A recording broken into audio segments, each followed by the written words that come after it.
Well, welcome everybody. So I'm going to make the assumption, and you know what they say about assuming, right? But I'm going to make the assumption that we are all here to talk about imposter syndrome and dealing with that. Let us take a look at kind of like a standard definition for this. So this is when an individual doubts their skills, talents, or accomplishments and has a persistent internalized fear of being exposed as a fraud. So give me like a thumbs up or like a little reaction. Who has heard this type of definition? The term fraud. Who the heck knows where that even comes from, right? Yeah, this is a pretty common definition. To add on to that, right? Despite the evidence of competence, so this person has a lot of skills, but they are still convinced that they do not deserve all that they have achieved. So somehow they're a fraud. They got where they are by luck. And somebody is going to find out that they don't belong. So again, thumbs up if you have encountered this at some point in your Agile career. Right. And we might as well all like put our thumbs up, right? And it just like put this out on the table and admit it, right? I'm going to put a thumbs up with you right there too. So my first Agile meetup story, how many people actually read the kind of part of this story that I put in my newsletter? So you know what I'm saying, and this was like today or like last week. Okay. Sorry, newsletter, but in the invitation summary. Yeah. Okay. So this is a new story for everybody. Okay. Well, I wanted to take this opportunity to share a little bit about what it was like for me to first show up at the Agile community. Because I believe in the power of sharing. I believe in the power of going first. I do this every day as a Scrum Master and Agile coach. And it is hard. It's sometimes nerve-wracking, but there's a power in being vulnerable because then everybody else realizes that they're not the only one. All right, so to kind of sum this up and make this brief, a few years ago, I decided I wanted to go start, networking in the Agile community here in Charlotte. So I signed up for a bunch of meetups and said, I'm going to show up there. And there are two pieces to this story, 2 points that I want to make. And it's interesting that both of these things happened in the same evening. So I showed up and, we were in this big conference room in one of the buildings downtown, big round tables. And there were like, so I was kind of in the middle. There were 3 people and then like 4 people next to me. So the 3 people over here, it was apparent to me that like they knew what they were talking about. I didn't understand what they were saying. They knew each other. So they were having this big conversation. And then there was me. And then there was like 4 people sitting there next to me saying nothing. So like, all right, introduce myself. Hello. The facilitator starts the meeting. So this is when we were in person and said, okay, everybody get up, line up in order of Agile experience. Right. And like, raise your hand if this would like strike fear in your heart at this moment. Right. It's kind of like line up number 1 to number 50, right? Nobody wants to be number 50. So I'm like, all right. So we had to kind of go down the line and negotiate with everybody who has more experience than, the next person. And as I'm going down the line, I'm like, oh, all these people and Carrie and some of the other folks in Charlotte know a lot of the people here in Charlotte work at the banks, right? These are big corporate entities. I was not one of those people. I come from a startup background, a small business background. So I'm talking to all these people and I'm like, oh my gosh, I'm a nobody here. Like I have no experience. So I'm putting myself down the line. And finally, I'm really at the end of the line here. I don't belong here.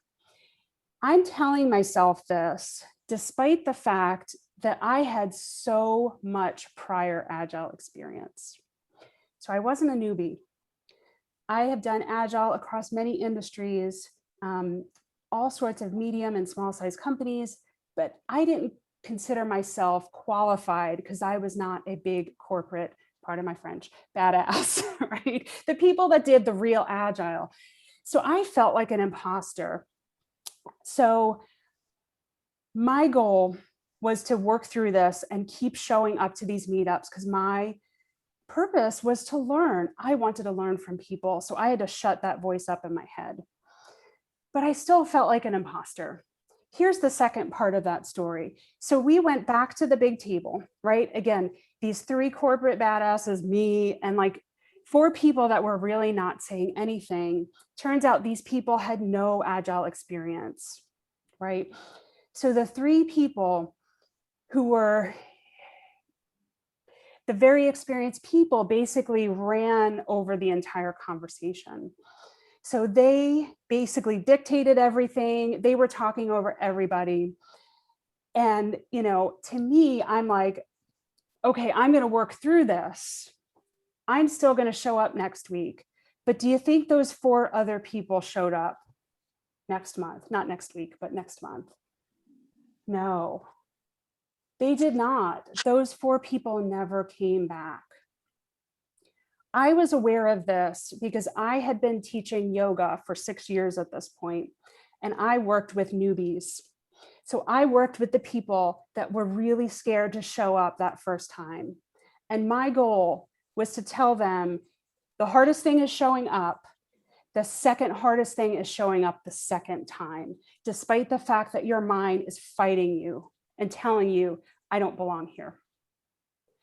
So my eyes were on those 4 people and they did not show up again. So this is kind of the different perspective that we need to be mindful that is in the room, whether we're in our job, whether we're in a meetup, and keep our eyes on everybody. And my goal in starting this round table is to give those people that feel like imposters a voice, a safe space to come and learn from those experts who are aware that they are new and they are struggling. And it's a huge deal just to show up and keep showing up. So that's kind of the table that I want to lay here for our roundtable discussions, not only this one, but moving forward. Because people are joining the Agile space every single day. The question is, how do we keep them feeling safe so they keep showing up? And part of this has to do with imposter syndrome. So this is why I was super, super keen on doing this topic. It's one of my favorite topics. So now that we've kind of set that up, right? Anybody relate to that, by the way? Yeah. So our goals today are to discuss imposter syndrome, how it shows up in the Agile community, and how it relates to you trying to level up your career. Next step, reframe this challenge in your mind and use this to your advantage. And then gain insight from others to help you overcome your obstacles so you can keep showing up. Whether you are brand new or you're like a Scrum Master wanting to become a coach, or a coach, a release train engineer, whatever it may be, right? We all experience this. So again, some things to consider. We all have different levels of experience, but we are all Agilists. So when talking, right, leave the job off the table, the company off the table, how many years you've been doing this off the table. Everybody come to the table as an Agilist. We all can learn from each other. Do something that you wouldn't normally do. So if you're afraid to speak up, right, turn that mic on and say something. Know the rest of the team will catch you and support you. If you're the one that likes to talk a lot, maybe take a step back, ask questions, support those that are trying to find their voice. And then the last thing is when you're in your like little self-organizing teams, just be mindful that everyone is speaking and everyone is being heard. How's that? Everyone with me so far? I'm doing a lot of talking, and like I will stop very shortly. I just want to know everybody's still with me. Okay, good. Okay. So here's where we're going to start our discussion, right? Raise your hand or put your thumb up if you have read this book. I'm scrolling through this. Okay, one person, two people. Okay. Maybe you're familiar with this story.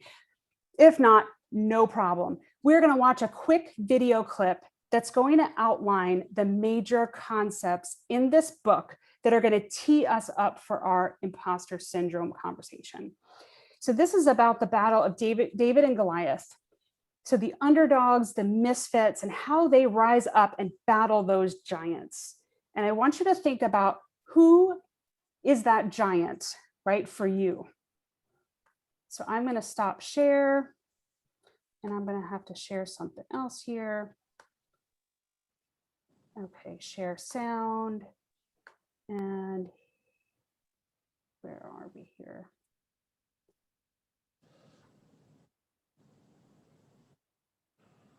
Let me ask, do you see my video? Yes. Awesome. So I shared the right thing. Okay, I'm going to expand this. This is one of those cool, like, writing on the whiteboard videos. All right, and it's about 4 minutes. And this is going to get us set up for our breakout rooms. You probably heard the phrase David versus Goliath, but do you really know the story as to why David won the fight? How David beat the giant Goliath? Well, let me tell you the story. This is the battle of Philistines and Israelites a long time ago, and the Israelites and the Philistines decide to settle the battle by sending their best warrior for a one-on-one battle. And both the sides have to send their elite warriors. So the Philistines send Goliath, who's a 6'9" giant, covered in armor, strong and powerful, has all the weapons you can imagine, sword and sheath and everything else, while the Israelites don't have anyone who can match Goliath. So they are now struggling to find someone to go fight Goliath. A young shepherd boy stands up and says, I will go fight Goliath. His name is David. Now the King Saul at the time realizes that there's no other option, so he says, okay, well, go fight. At the same time, he offers the young boy armor and weapons just so that he could have a fighting chance. But David, the shepherd boy, declines it all. He says, they are of no use to me. I'm a shepherd. I don't need this armor. I don't need these weapons. And here's what David does. David runs into the valley where Goliath is eagerly waiting for him. And as he's running into the valley, he's whipping around his slingshot faster and faster and faster as he runs towards Goliath. The slingshot is loaded with a stone the size of a small orange. Now, as he is around 35 meters away from Goliath, he slings the stone at Goliath, and the stone hits Goliath in his head at 80 miles per hour or 125 kilometers per hour. It fractures his skull, leaves him unconscious or almost dead, and David then cuts his head off, wins the battle. So what are the key lessons to learn from the battle of David and Goliath? Well, there are 3 key lessons. The first is there is disadvantage in advantage. Now, Goliath is a giant. He's a giant warrior covered in armor, has all sorts of weapons. But the downside is that because he's covered in all these armor, he cannot move quickly. And also because he's a giant, he has some sort of a growth hormone problem, which has caused problems with his eyesight, so he cannot really see long distance. The other key lesson is that there is advantage in disadvantage. Now, David is a small kid, but even though he's small, he moves really fast. He's nimble, and he takes Goliath by surprise. And he's a shepherd, not a warrior. That's another disadvantage on the side of David, but he turns it into an advantage. Why? Because as a shepherd, he's a really good marksman with his sling, because that's what he does. That's what he uses to kill wild animals, and that's what he uses to kill Goliath. And the third key lesson is that we have to change the game to play to our own advantages. So David played his game. He played his game of slingshots. He did not go for a close combat with Goliath. He did not want to play Goliath's game of swords and sheaths and armor. He played his own game. and he played by his rules. He did not try to get close to Goliath and go fight with him there. He slung the shot as he was running towards Goliath, who didn't even realize what was coming at him before it was too late. So if you enjoyed the lessons from this book, I'm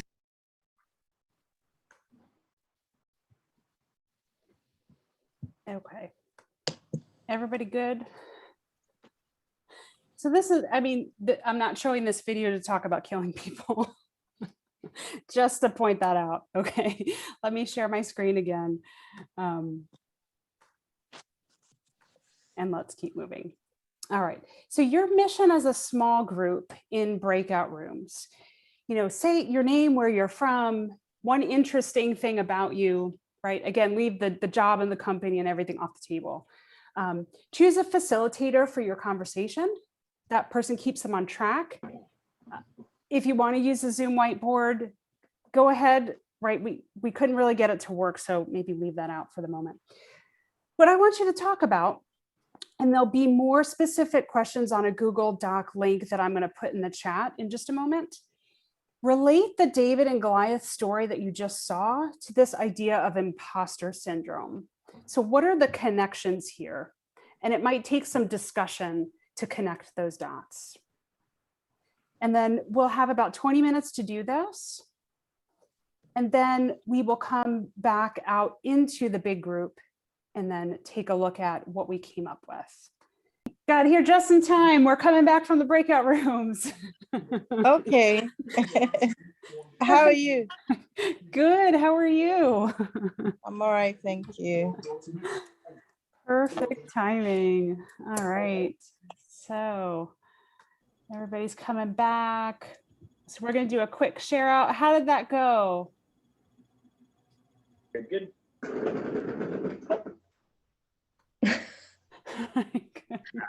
I come back in and my cats start playing again. All right.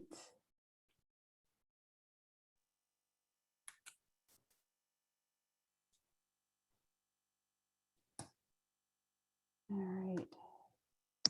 Trickling back. Here we go. All right. So who would like to go first? So what kind of conclusions did your group come up with? Let's see where you took the conversation. I can lead off if that's okay.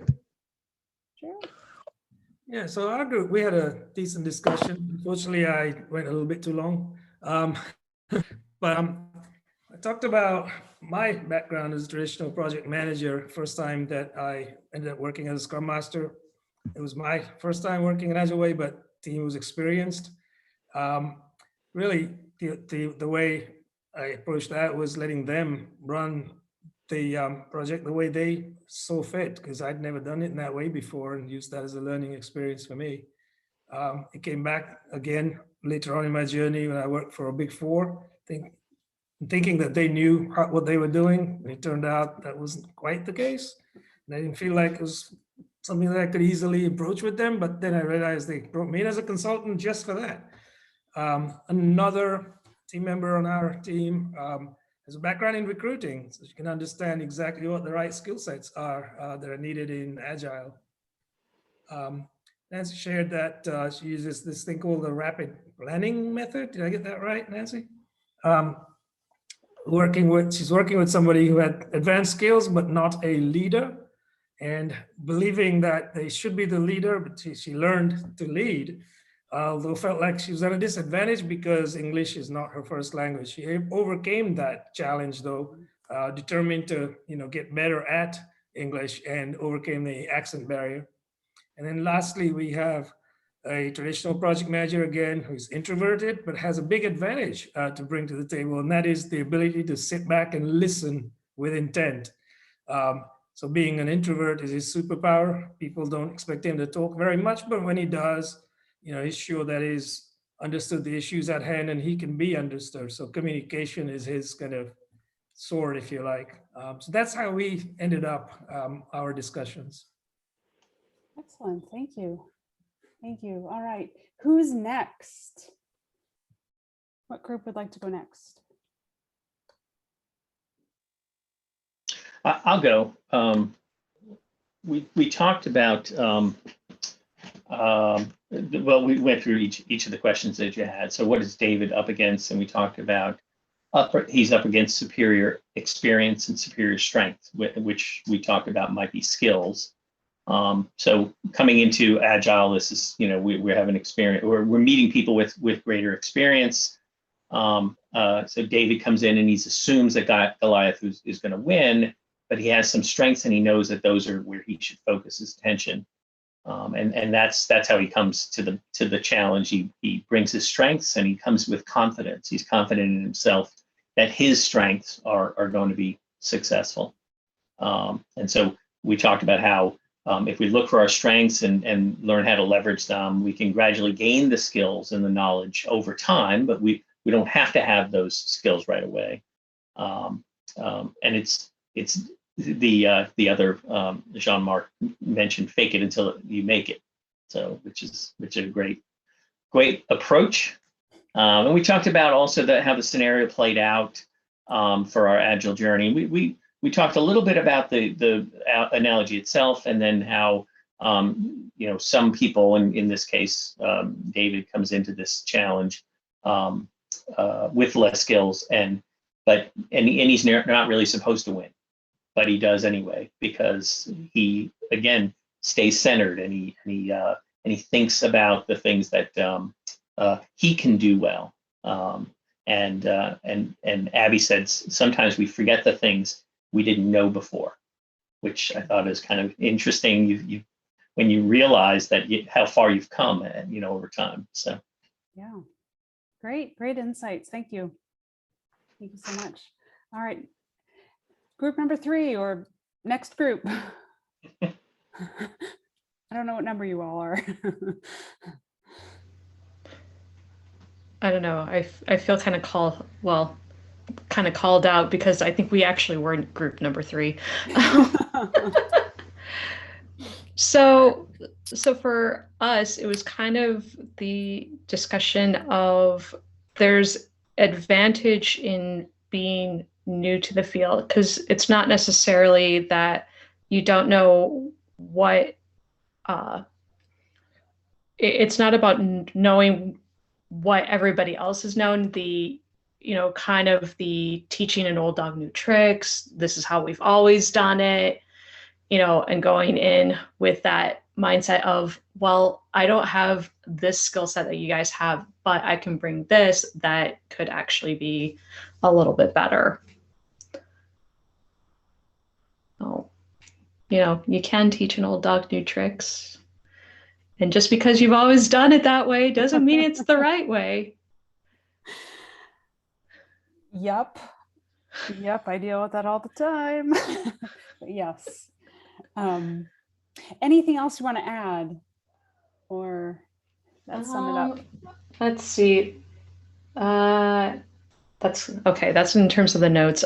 Speaking from personal experience, because it kind of came up, and it made me realize after the very first session, some years ago, I actually worked as a consultant, started as a project coordinator, and went into consulting FDA compliance. And we ran into a lot of but we've always done it that way.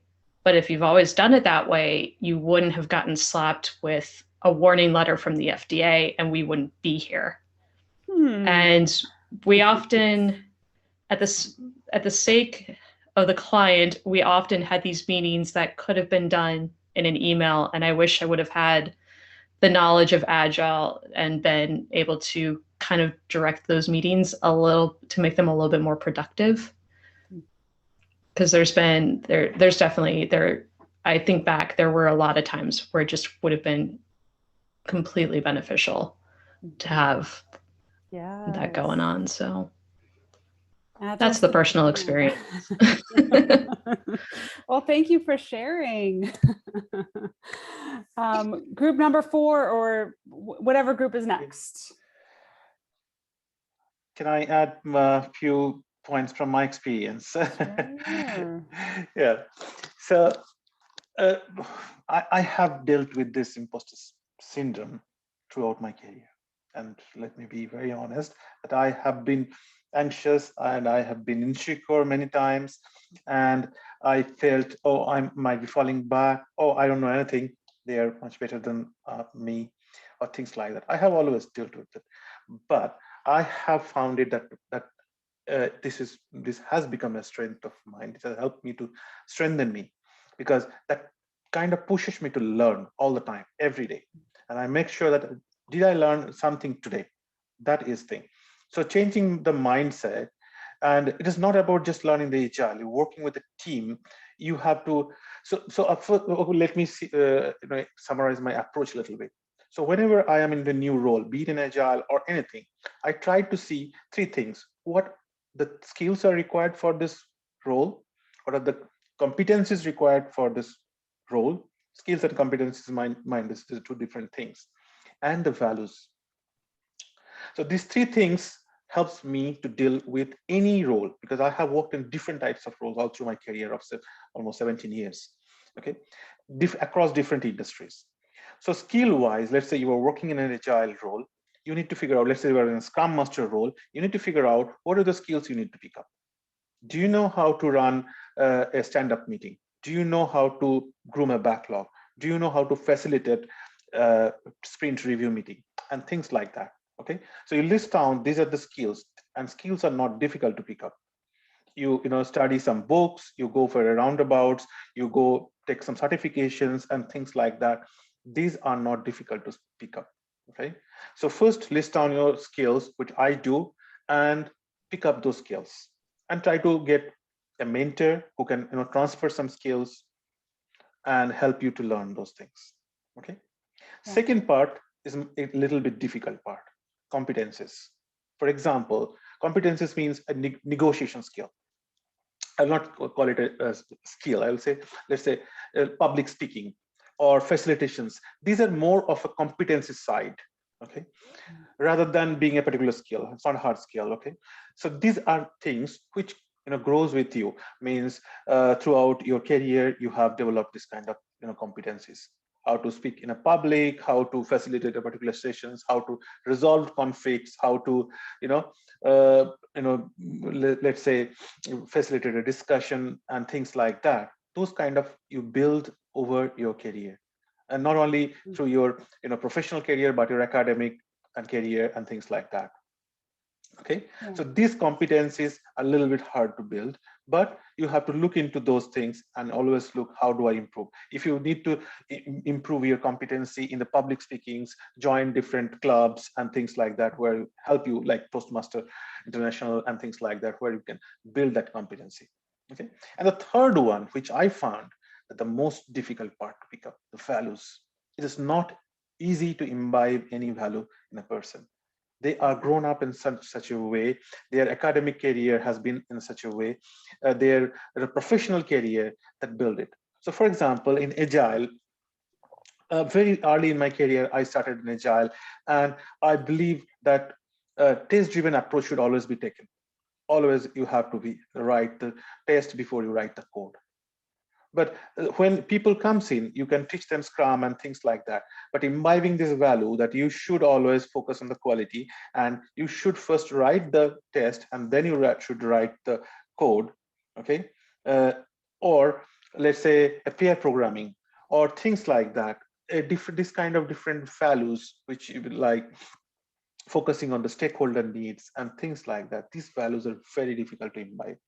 Okay, skills can be imparted, competencies can be honed, but imbibing these values I found the most difficult, challenging for myself and for helping the team as well. So whenever I get into this any role or anything in Agile, I look into these three areas and start working. Where are my strengths? Where are my where I'm falling back? And things like that. And I ask feedback from my coaches, my mentors as well. Where do you see me falling back? Okay, and I had amazing mentors in my career, early and now as well, that they vehemently point out, okay, you are not doing these things right. These values you are maybe falling back. Okay, and things like that. Okay, so this kind of thing is that has been my approach in dealing with this imposter syndrome. Yeah, it's a multi-pronged approach, right? A lot of things to work on at once. I think Yeah. the important thing is to keep your head in the game. Yeah. Right. Yeah. Yeah. That's the hard part, right? What goes on between your ears, keeping your mind Yeah. right. Yeah, like in Agile says, like in the big problem, we break it down into smaller chunks, Yes, right? yes. The same thing happens when I get into a role that is also, maybe there are people 15 years working in this role and I'm getting into this role. Those kind of fears comes in picture. Mhm. So I know Yep. break it down into what the skills I need. Can I match their skills? Yeah. What competencies I need? Can I match their competencies? What values I need to have to Yeah. be successful in this role? Do I embody that those values? Do I believe in those values, or Yeah. so that kind of helps me. Like 90% of the game is deal with the 90% of the challenge with that. Okay. And then definitely experience does matter, but I am not a very big fan of experience. The experience, what worked yesterday may not work today, and will not work today, most likely not work today. Every Yeah. team I have worked all through my career had different challenges. Any formula I invented for one team, I'm pretty sure will not work in another team, because the people are completely different, environment is different, industry is different, challenges are completely different, compliance, regulations, people's mindset, everything is different.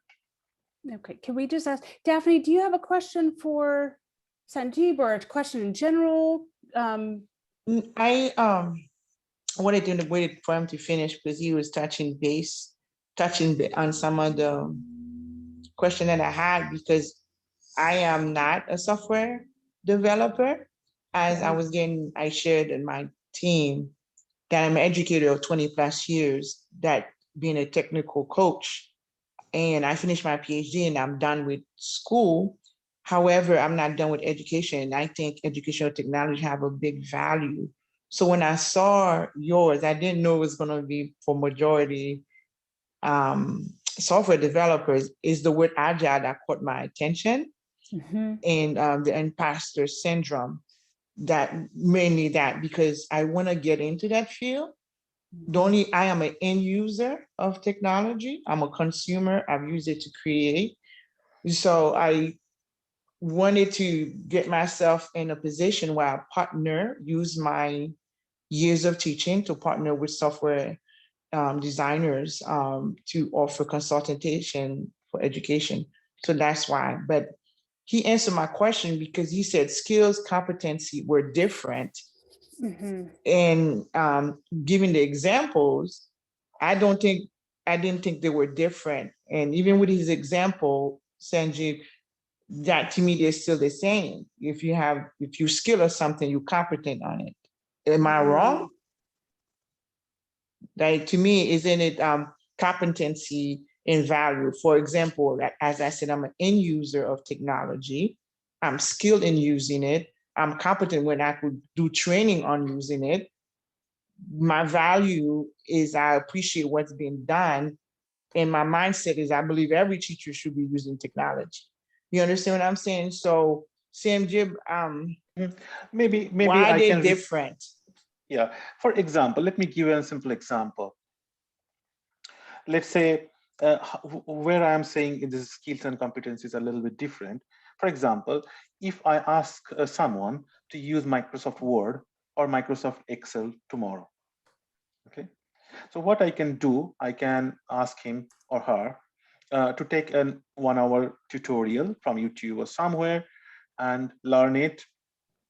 And I can tell the person as well, okay, you do this is the things, and you can easily complete your task. So I will say these are very easy, transferable, and you can quickly pick up that how to use the Excel from next day onwards. You can start using Excel or Microsoft Word and things like that. I call these things as skills. Okay, easily transferable, and you can which you can learn easily. For example, as I mentioned, how to in the Scrum, let's say, how to run a stand-up meeting, how to run a sprint review meeting, or things like the different events and things like that. Whereas there are certain things which are much difficult to implement. Let's say a bit of conflict resolution skill. I cannot teach you overnight. Of course, there are lots of books. Of course, there are lots of tutorials and things like that. But this kind of comes with your experience. Okay, these are not very straightforward competence. For example, a public speaking skill. Okay, so this is not. Of course, you can take lots of trainings, courses, and things like that. But this is kind of a competency which you build and nurture over all through your career, all through your life, and you practice, and then you might be better. I cannot make a person overnight a good public speaker with a tutorial. Okay, so these are the areas which I was mentioning as competency. Yeah, can I just pause and give the final group an opportunity to share out what they discussed? I think we have one group left. Is that correct? I don't have the our notes on my screen, but sure. I'm just going to tag on the last line: skills you can learn, and the skills you just develop them into abilities the more you use them. Us as Agilists and with Imposter Syndrome, I feel like we need to not be afraid to fail. Like it falls right in the same analogy, fail fast. Because every time we do fail, we're going to learn from it. As a personal thing of mine, I'm currently in a interview process right now, and the other person that was submitted with me has a ton more time in Scrum and in Agile than I have, but he doesn't, and he has these skills, but he doesn't have. I guess he doesn't have the competencies to go on with the in the process, and he's already been dropped. So now I've lost my train, Patty, where I was going with that, but Jennifer, do you have anything that was on that list that I could? Yeah. So two of our other people have left. Danny and Tyler were with us, and I think we all had different experiences that where we're able to use what I would call the values of Agile across the board in different situations. I think this is what Jeff shared his experience previously in law enforcement. Interesting, we all came from different backgrounds, but that you have to find a way from what is real and what is also perception, which sometimes is what leads to imposter syndrome. What I shared about the David and Goliath story was, for some reason in my mind, my whole life, I thought Goliath was much bigger than 6'9". And I don't know if anyone else had that too. I always thought he was like a giant. He must have been like 8 or 9 feet, right? And then to hear the story again, it's like, even Jeff said it. He was like, well, that's a big guy, but that's not a giant. And I think we all had that moment of having experienced that feeling. Something felt really big. We felt really small. But then when we were in it, we're like, oh, I'm so much more agile. I'm faster. I can do this. And, for each of us, it was just a different. I shared personally, I came to the United States, didn't speak English, and the US felt like a really big Goliath. And it took me a long time to feel like it wasn't like that. Mm-hmm. Yeah. That, but where did you come from? Tiny little country called Switzerland. And English is my third language. Because you have like no trace of accent. Did anybody? That's what I was gonna say. That's amazing. Too. She didn't have none. Zero. I apply agility to it, but I just want you to know I pay it forward as a servant leader. I think Jeff, we were talking about servant leadership. I help new immigrants learn English better, and share with them a lot of what I went through and techniques and things that I did to help me. And Yeah. you know, so I pay it forward to people now in you know, by volunteering with that. So I feel like that's great. That's How old were you when you came in, Jennifer, in the US? I was in high school. Wow. 15? Yes. Oh yeah, then you did a great job not having an accent. Yeah. But anyway, I don't want to, I just think it's one of those things where the perception of in Daphne, you know, like you see the United States, or you can see like a large corporation that you're applying to, or maybe you're coming from a small company and you want to apply to this, and they're so big and you feel like you are so small, and what can I show these people, or how am I ever going to go up against this? And I think that's the analogy, you know, for me, the US was that thing. Yeah. Yeah. You know, For me good right one. now, getting into this field is big to me. It's Yeah. huge, and it's, I don't know, how do I get myself, how do I sell my competencies, not just my skill? How do I sell my competency to a company that's going to see what I have to offer as valuable? And that's what the big thing is for me. It's like, oh my God, I'm leaving education where I'm comfortable, I could do it in my sleep, to take on a whole new giant. Where do I start and where do I begin, and how do I position myself and use that little rock to penetrate the industry? So great story. Yeah. Yeah. Focus on your soft skills. Yes. I think you make a really good point, Jennifer. And, you know, in a kind of like shared experience, I was leading a team where there was a new bloke that came on board, and we were having a massive issue with, it was such a minor thing. It was just a clock, a timing clock that was out of sync, that was having an impact on stamping when an actual transaction was struck. And anyway, this guy, you know, he was the smallest guy in the room, both physically and also in terms of position. And we're in a room of probably 12 to 15, from, you know, director level down to, this guy. And, you know, he had the courage to step up and say, look, I think the reference point for this stamp is, you know, not correct. And everyone just shut him down, saying, well, there's only one. And anyway, you know, I said, well, let's investigate it anyway. And he was absolutely right.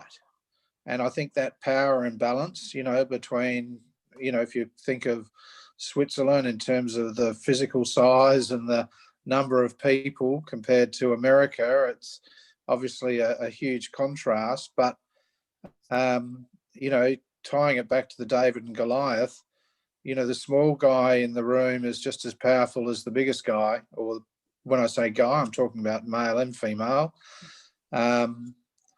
And I always promote the notion of, you know, everybody puts their pants on the same way, or, you know, so, you know, it is a leveler, and it's important, you know, for, and I've felt it myself when, you know, you don't necessarily, you feel a power imbalance, and it does kind of minimize your contribution. So, yeah. And great work on the teaching people a second language, or yeah, good. Yeah. Thank you, Paul. Anybody else? I know we're kind of winding towards 7:30 here. Anybody else feel compelled to share something, especially those that maybe didn't get a chance yet? Sure, I'll take a stab, Sure. because I think that every Agilist journey shares some unique commonality, but also uniqueness and commonality. I'm sorry.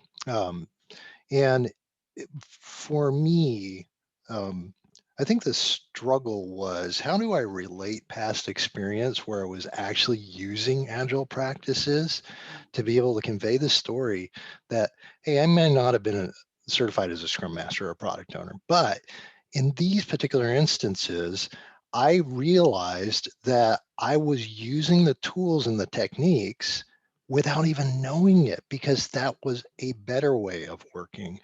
And I found that especially in the Meetup community here in Dallas, because I started changing my language in order to be able to help people identify where I was at in the journey, it opened up so many more conversations.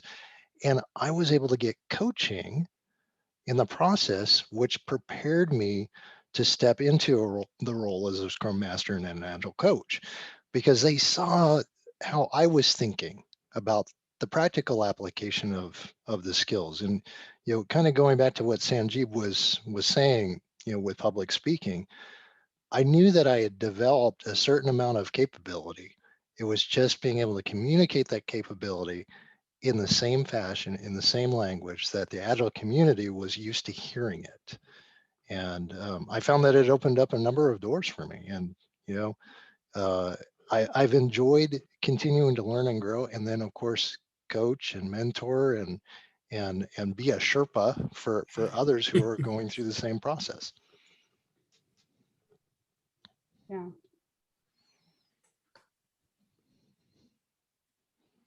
Anybody else? Let's see who we have not heard from. Abigail, Abby. Sure, I'll go. I shared in my group that I'm currently in school. I'm doing a front end web development boot camp. So I have exactly zero experience. I love the mindset of Agile. And I just kind of want to say I appreciate everyone saying that being new is an advantage. Because you think you're the new person and you're like, oh, geez, oh, great, like sit in the back, be quiet, just go along with things. But I think seeing it as a strength and thinking about the perspective I bring to things is really going to help me. So I appreciate all of you who have said that. It's been encouragement tonight. So. Awesome. Hey, Abby, as someone who just finished a boot camp. Oh, did you? Yeah. I know we already connected on LinkedIn. So if you ever just want to talk about it, feel free to just message me. Okay. I will do that. Thank you. Thanks. Yeah. So in the course of this, all the conversation and, the talking and the listening, has anybody thought about maybe something that was a disadvantage, but now they see it as an advantage? Like a superpower that you're kind of like, this light bulb went on, you're like, I need to quote unquote sell this as a skill because this applies to becoming a Scrum Master, or this apply whatever your next goal is. I can't talk. Kind of like the slingshot thing, right? Not that we're trying to kill anybody, but that was his advantage. I think that's being in this part and listening to all you guys talking as Scrum Master and engineer and as an educator and user of your product. I have firsthand experience in how to help you make the product more user-friendly and make sure it stick. It's no longer based on theory, it's an application. I could, for a fact, say no, on a day-to-day, at 1 o'clock, when the teachers, this is going on with the student, you want them to pick up your product. And you wanted to make it easy for them, you want to make it easy for the students. You want to make it for the class. I could clearly speak on a day-to-day, minute-to-minute, hour-to-hour, how your product can make education, specifically the classroom, user-friendly and make your product, adaptable and relevant for those group of people. And before I was just like, oh, I'm just a teacher. What do I know about coding? What do I know about design? They're not gonna want to hear, but that's being able to do that, I think is just as important to you and for me to collaboratively work with you guys. I think it's great. Thank you. Anyone else see a new, they've thought about something in a new way and they see a strength now in who they are? One point I can mention from my experience. Yeah. Like I have seen lots of people coming into this agile world. Some people who have already experienced in different methodologies, for example, waterfall, things like that. And some people are coming fresh. They're just fresh graduates from business schools, or they are like 1 or 2 years experience in different kind of roles, for example, testing or development or business analyst, things like that. So the people who are coming with some experience, okay, let's say 10 years, 5 years, 10 years, 8 or 15 years experience into this agile field, and the people who are very new in this field, I see the new people have a distinct advantage. They do not have the baggage of the waterfall mindset. Okay, that's the biggest challenge when you get into this agile mindset or agile world. The biggest challenge is this baggage of waterfall mindset, and that takes a lot of time. It took a lot of time for me as well, though I had started agile very early in my career. The struggle was not too much. However, I have seen from my colleagues, their struggle was much higher than me, because they had to get rid of that mindset, command and control, that attitude of managing projects and following a plan, strictly adhering to some timelines and things like that. Those kind of baggage is very difficult to get rid of in the agile world when they come to the agile world. So I see the freshers are in very having a strong advantage of not having that mindset. Yeah, and kind of to piggyback on that, I work on standing up new Scrum teams, and a lot of times there are folks that have been working in waterfall, and there might be like one agile person that came from another company or whatever it is, but it's really hard to undo all the behaviors individually, and then undo the behaviors as a team. It's challenging. And I mean, like, I'm super up for the challenge, but like, to your point, it is an advantage that you don't have all this baggage. Absolutely. And that's the thing you need to be able to speak to. And, when I was struggling, this was last year, I decided I'm going to try to get a job in one of these big bad banks, right, in Charlotte. And that's what I had to learn how to sell. What are my advantages? Because their pushback was, you don't have bank experience, you don't have large matrix corporation experience, you don't have this, this, this, and this. And I had to learn how to sell my advantages, that they actually need me because I don't have all that baggage. And I eventually learned how to do that. And eventually something clicked. But it's a mindset shift, right? And that's what this whole video was about, and this whole roundtable was about. It's about rethinking who you are and what you put out into the world. Because you can control your own destiny, and that sounds very hokey, but it is. Whatever energy you bring to the conversation, whatever words you bring, that determines what the response is to you, right? And if you want to change the response, you got to change how you show up. It's a constant muscle you have to build. So absolutely. Patty, I think you should put that on a t-shirt. That comment you just said. One. Yeah, the one that you said, if you want to do something, you got to show up, because I was just like, oh, and my mind went to a t-shirt. You got to change how you show up. So the whole sentence, if you want to get what you want, you have to change how you. I think you should agree. Say it again. Can you put it in the chat? Because I think I'm going to put it in a t-shirt and sell it and put your name on it. Because I think a lot of times within transition, it's a gray area. I'm a black and white person. And I also wouldn't think personalities have issue with gray area. I'm one of those. I need to know exactly what I'm doing. I need to feel comfortable knowing that, because I like to deliver. Right. I want to make sure what I'm hired for is what I'm delivering. So the transitioning from one position of knowledge or expertise to unknown, that's uncomfortable. Mm-hmm. And sometimes we forget these things, like you said, like I didn't think to look at what I have to offer. I was more looking at the stuff I didn't have and why they wouldn't hire me, why they wouldn't want me there. And those things feed the imposter syndrome, and and then for me, I kind of shy away because I took a position that I thought I liked, but it wasn't what I wanted at all. And the environment wasn't very supportive, which I was happy to not like that. And it forced me to look for something that I wanted and passionate about. But now that I did that, I looked at all the different things and I got scared. I was like, oh my God. It's overwhelming. Yeah. To say the least. But to Sajib's point, it's like one thing at a time. And the transition may not be overnight. It's like you have all these things and you have to work on them, tick them off. And then that last bit is where you turn into a salesperson. For a lack of a better term.